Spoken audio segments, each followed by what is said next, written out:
Baik, teman-teman semuanya, sebelum kita masuk ke pembahasan inti tentang teori High Performance Organization atau organisasi berkinerja tinggi atau HPO, saya ingin mengajak kita melihat dulu konteks besarnya. Coba kita bayangkan setiap organisasi, baik di sektor publik maupun swasta, tentu ingin berhasil. Tapi pertanyaannya, apa yang membedakan organisasi yang sekedar bertahan dengan organisasi yang benar-benar unggul? Nah, disinilah konsep HPO menjadi relevan. Kalau dulu organisasi sering dipandang sebagai mesin birokrasi yang berjalan sesuai aturan dan prosedur, sekarang paradigma itu sudah banyak berubah. Tantangan zaman mulai dari globalisasi, kemudian disrupsi teknologi, hingga tuntutan masyarakat menuntut organisasi untuk tidak hanya efisien, tapi juga adaptif, inovatif, dan berorientasi pada kinerja atau hasil. Jadi konsep HPO ini muncul untuk menjawab pertanyaan besar. Bagaimana cara sebuah organisasi bisa mencapai dan mempertahankan kinerjanya tinggi secara berkelanjutan? Tidak hanya dalam jangka pendek, tapi juga dalam jangka panjang, bahkan ketika lingkungan terus berubah. Kalau kita lihat dari sisi akademik, teori HPO atau topik HPO bukan sekedar slogan atau jargon manajemen. Ia punya dasar teori yang kuat, berakar dari teori organisasi, kemudian teori subteori organisasi, teori manajemen. Dari sinilah lahir kerangka berpikir yang komprehensif tentang bagaimana organisasi bisa bertransformasi menjadi entitas yang benar-benar berdaya saing tinggi. Nah, setelah ini saya akan membahas lebih dalam bagaimana teori-teori tersebut menjadi landasan munculnya konsep HPO dan bagaimana konsep itu kemudian berkembang menjadi pendekatan manajerial yang banyak digunakan dalam praktek termasuk di organisasi, di berbagai organisasi.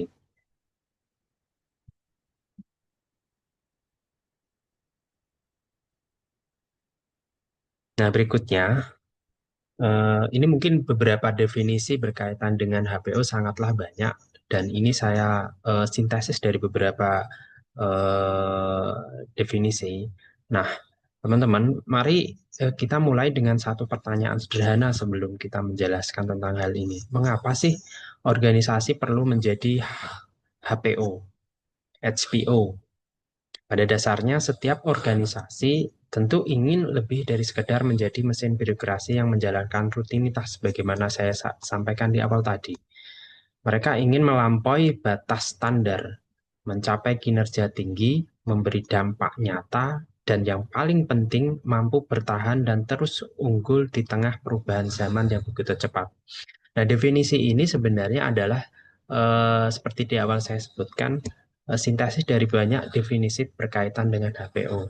Meskipun dari beberapa pada intinya HPO itu sendiri eh, tidak hanya fokus pada kinerja pada periode tertentu, tetapi juga eh, berlaku bagaimana kinerja itu bertahan di sepanjang jalan dan adaptif terhadap perubahan zaman. Konsep HPO ini sebenarnya muncul sebagai respon terhadap kebutuhan organisasi untuk beradaptasi dengan cepat di lingkungan yang semakin kompleks dan kompetitif. Jadi bisa dibilang HPO itu lahir dari situasi di mana organisasi dituntut untuk tidak hanya efisien, tapi juga tangguh dan adaptif terhadap perubahan. Kalau kita lihat dari sisi sejarah, akar HPO ini bisa ditelusuri ke perkembangan teori manajemen dan organisasi pada awal tahun 1980-an. Saat itu memang dunia bisnis sedang mengalami transformasi besar-besaran karena gelombang globalisasi dan liberalisasi ekonomi. Nah, menurut De Waal, fase inilah yang memicu munculnya kebutuhan akan konsep organisasi yang benar-benar berorientasi pada kinerja tinggi.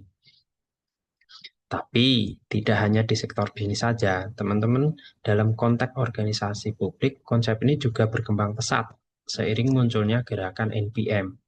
Sekitar akhir 1980-an sampai awal 1990-an, kalau menurut De Waal sendiri, NPM membawa semangat baru dalam tata kelola sektor publik, di mana birokrasi tidak lagi cukup hanya menjalankan fungsi administratif, tapi juga harus responsif, adaptif, dan berorientasi pada hasil.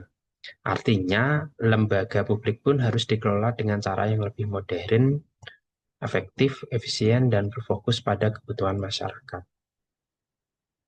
Jadi singkatnya, lahirnya konsep HPO bukan hanya sekedar tren manajemen, tapi juga refleksi dari perubahan besar dalam cara kita memandang organisasi, baik di sektor privat maupun sektor publik. Nah, teman-teman, sebelum kita bicara lebih jauh tentang HPO, penting sekali kita pahami dulu fondasi teoritisnya.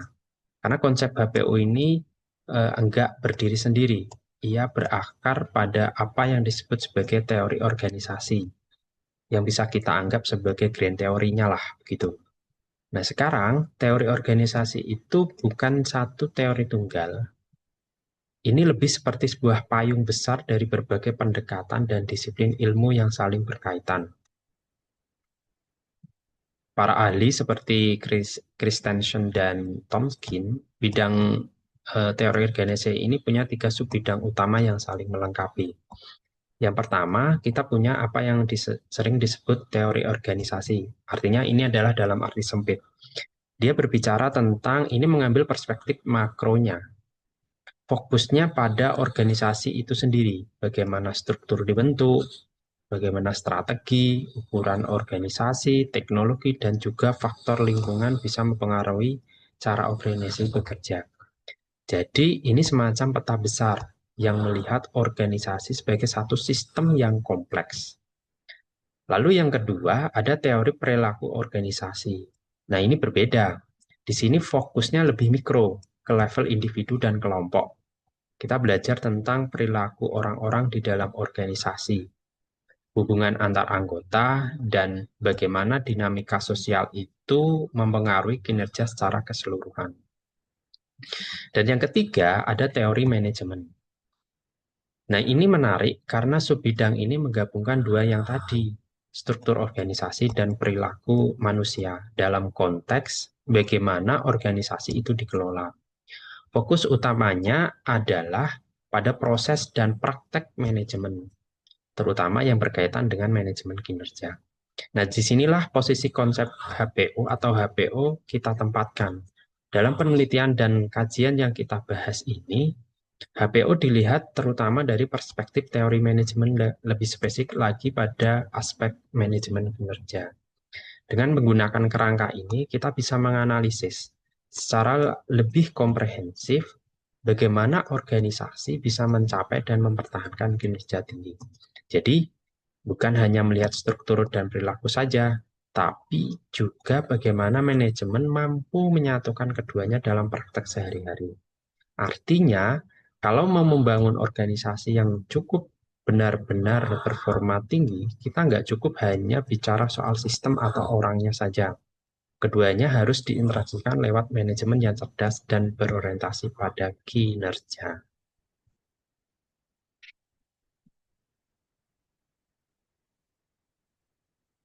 Nah, teman-teman, setelah kita melihat bagaimana pondasi dasar daripada HPO itu sendiri, maka paparan selanjutnya ini berkaitan dengan sejarah atau evaluasi HPO itu.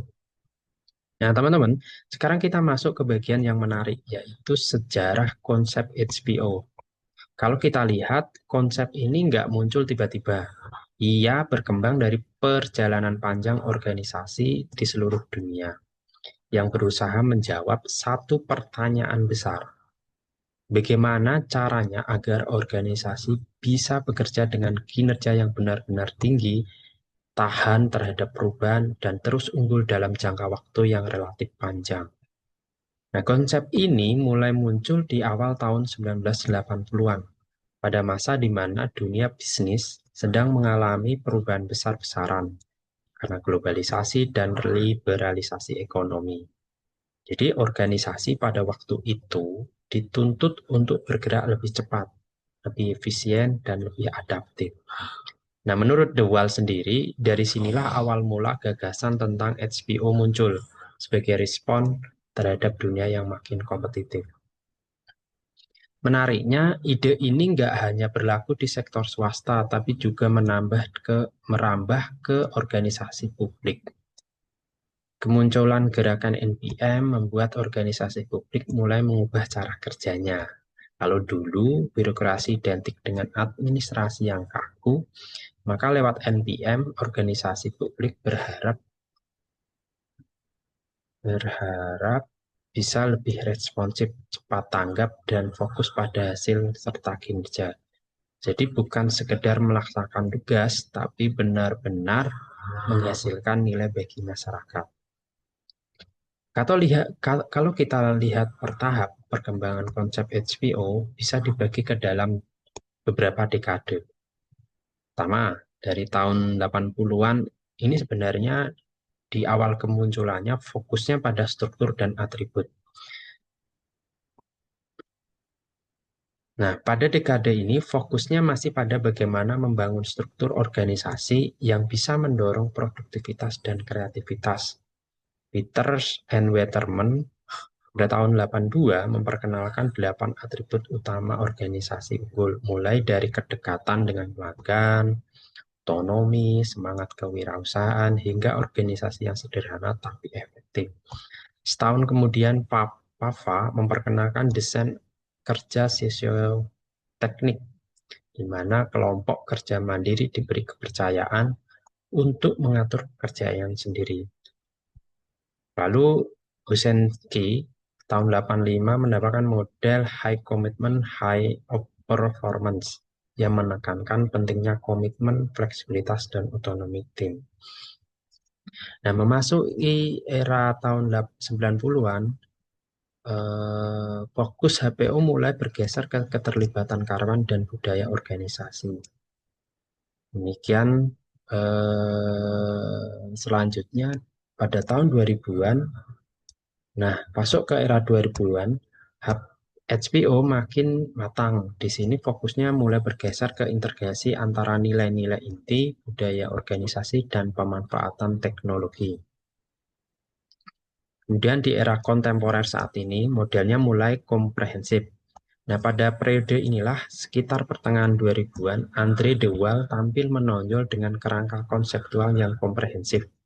De Waal merumuskan faktor-faktor kunci yang membentuk organisasi berkinerja tinggi, sehingga banyak yang menyebutnya sebagai Bapak HPO. Selain De Waal, ada juga tokoh-tokoh lain yang memang memberikan satu model-model tersendiri terkait dengan HPO. Dari sini terlihat bahwa HPO sudah menjadi perhatian global, bukan hanya teori tapi juga praktik manajerial di berbagai belahan dunia. Bahkan di Belanda sendiri, mata kuliah ini cukup penting di salah satu perguruan tinggi yang diampu sendiri oleh De Waal.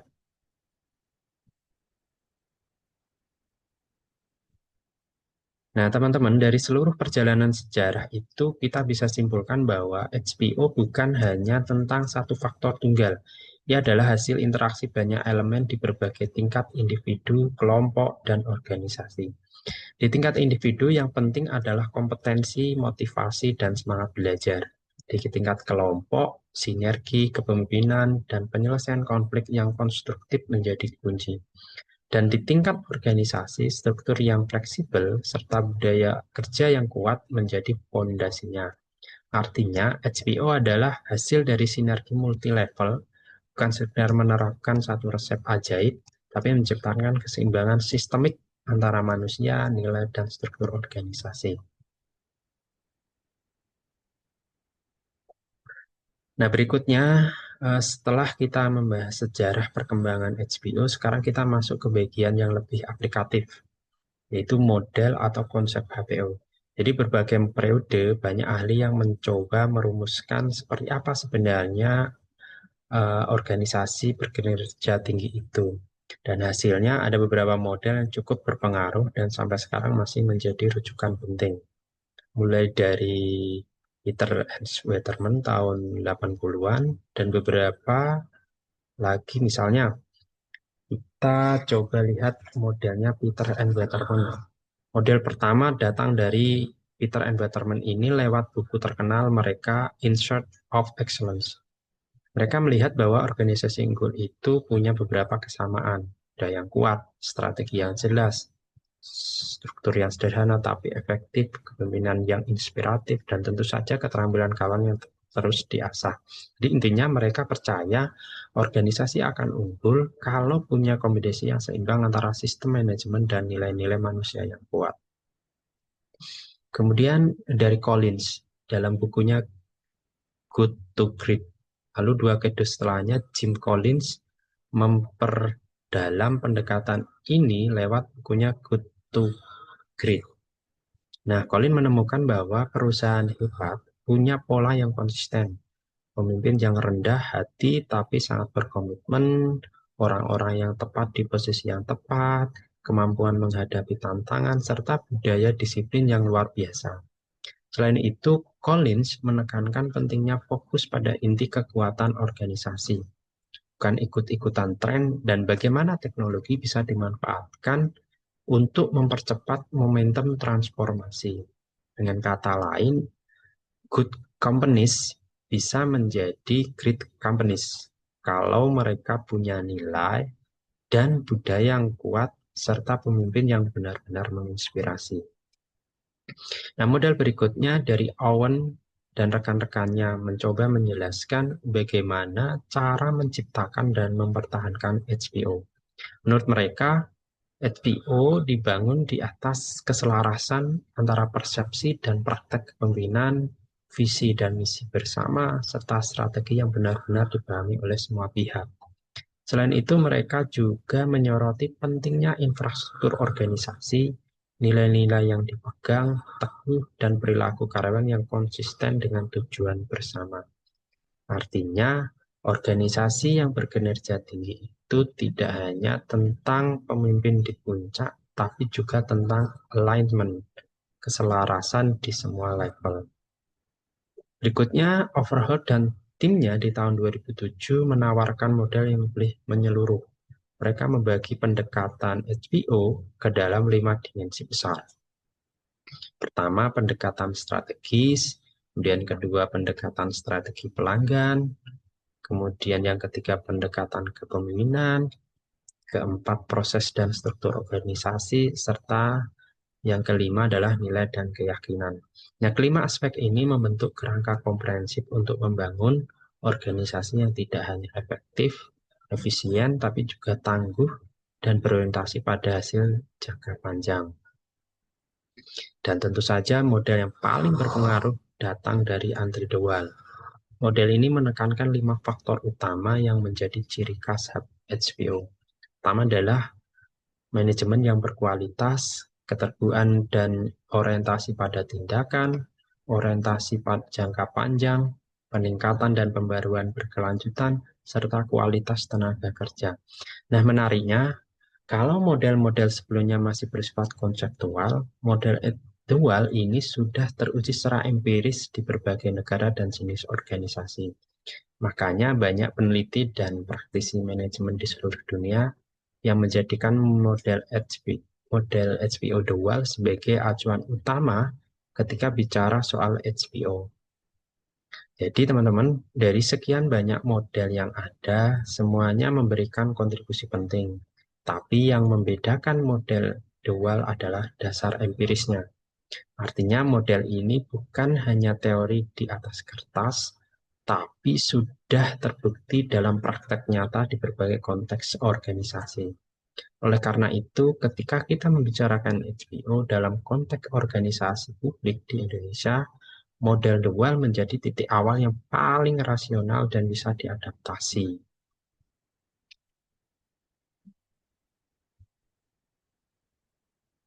Nah, teman-teman, Sekarang kita masuk ke bagian yang sangat penting, yaitu atribut utama dari HPO. Kalau tadi kita sudah bicara tentang sejarah, model-model HPO, sekarang kita akan lihat sebenarnya apa sih ciri khas organisasi yang benar-benar bisa disebut HPO. Secara umum, organisasi publik atau organisasi privat yang ingin menjadi HPO harus punya standar tinggi dalam kualitas layanan dan inovasi. Artinya bukan hanya melayani secara rutin, tapi juga terus mencari cara baru untuk meningkatkan kinerja, menjaga keunggulan jangka panjang, serta memastikan transparansi dan akuntabilitas di setiap langkah. Nah, dari situ ada beberapa atribut kunci yang bisa kita bahas satu per satu. Pertama adalah komitmen untuk keunggulan. Tentu saja adalah komitmen terhadap keunggulan merupakan atribut yang sangat kunci dan penting. Organisasi HPO selalu fokus pada dampak nyata dari setiap kebijakan dan programnya. Jadi bukan sekedar sibuk menghasilkan laporan atau angka-angka administratif, tapi benar-benar berorientasi pada manfaat sosial. Apakah kebijakannya terasa oleh masyarakat? Apakah menghasilkan laba yang tinggi? Apakah memberikan perbaikan pada organisasi? Nah, disinilah letak bedanya antara sekedar organisasi baik dengan organisasi unggul. Yang kedua, SPO itu berorientasi pada hasil tinggi. Artinya setiap aktivitas, proyek, kebijakan diarahkan untuk mencapai hasil yang signifikan, bukan hanya output administratif, tetapi bagaimana dia mampu menghasilkan laba keuntungan yang cukup tinggi bagi organisasi atau memberikan pelayanan yang terbaik bagi masyarakat untuk organisasi publik. Ini bisa berarti meningkatkan kualitas layanan publik bagi organisasi publik, efisiensi birokrasi, atau pencapaian target pembangunan yang berdampak langsung pada masyarakat. Jadi ukurannya bukan berapa banyak kegiatan dilakukan, tapi seberapa besar manfaat yang dihasilkan. Bagi sektor privat tentu adalah bagaimana mampu menggali keuntungan yang setinggi-tingginya, keuntungan finansial yang itu tinggi yang tidak hanya berorientasi pada jangka waktu tertentu, tetapi bagaimana dia beradaptasi dan pada jangka panjang. Selanjutnya, atribut ketiga adalah tujuan yang jelas dan terukur. Nah, organisasi HPO selalu menetapkan sasaran yang sederhana, realistis, dan bisa diukur kemajuannya. Tujuannya jelas supaya setiap program atau setiap agenda-agenda organisasi bisa dimonitor dengan baik dan tetap selaras dengan visi besar organisasi. Jadi semua yang ada di dalam organisasi tahu arah geraknya dari level pimpinan sampai staf pelaksana. Atribut keempat adalah pengelolaan sumber daya yang seimbang. SPO tidak sekedar punya anggaran besar, tetapi mampu mengelolanya dengan efisien untuk mencapai tujuan strategis. Nah, keseimbangan ini penting karena kadang organisasi punya dana cukup, tapi tidak dikelola secara optimal, atau sebaliknya sumber dayanya terbatas, tapi tidak dimanfaatkan dengan bijak. Jadi organisasi HPO harus mampu memaksimalkan setiap sumber daya, baik keuangan, manusia, maupun waktu, agar benar-benar berdampak. Kemudian yang kelima, ini menarik, yaitu komunikasi multi arah. Organisasi berniat tinggi tidak berjalan satu arah dari atas ke bawah. Justru sebaliknya, komunikasi berlangsung dua arah, bahkan multi arah.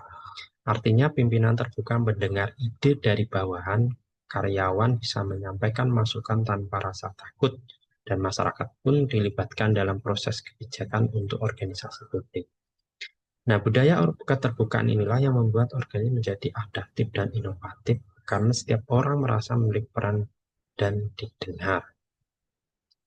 Berikutnya, kompensasi yang adil dan berbasis kinerja. Teman-teman, organisasi HPO selalu memastikan penghargaan dan insentif diberikan secara transparan dan proporsional terhadap hasil kinerja. Dengan begitu, motivasi kerja meningkat, profesionalisme tumbuh, dan budaya meritokrasi, yaitu penghargaan berdasarkan prestasi, bukan kedekatan, bisa benar-benar terbentuk. Nah, ini salah satu indikator penting bahwa organisasi sudah berjalan dengan prinsip fairness. Dan terakhir, tentu saja sumber daya manusia yang berkualitas.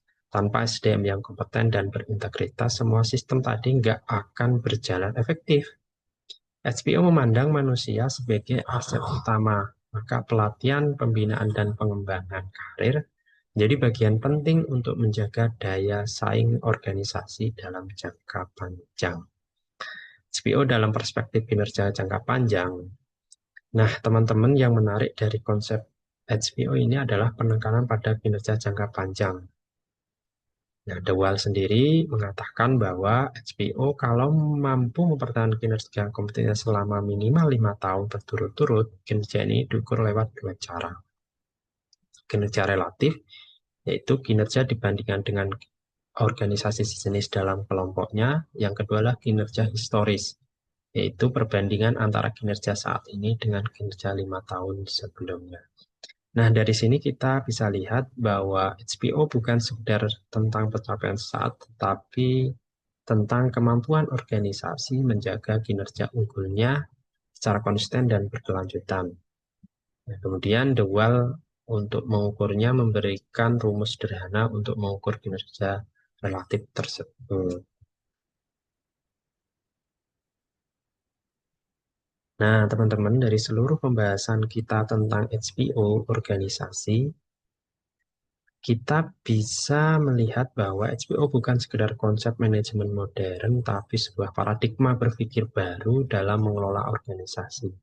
HPO mengajarkan bahwa organisasi unggul tidak lahir dari kebetulan, tapi dari proses panjang yang terencana, mulai dari kepemimpinan yang kuat, dari organisasi yang sehat, strategi yang adil, hingga SDM yang profesional dan berintegritas.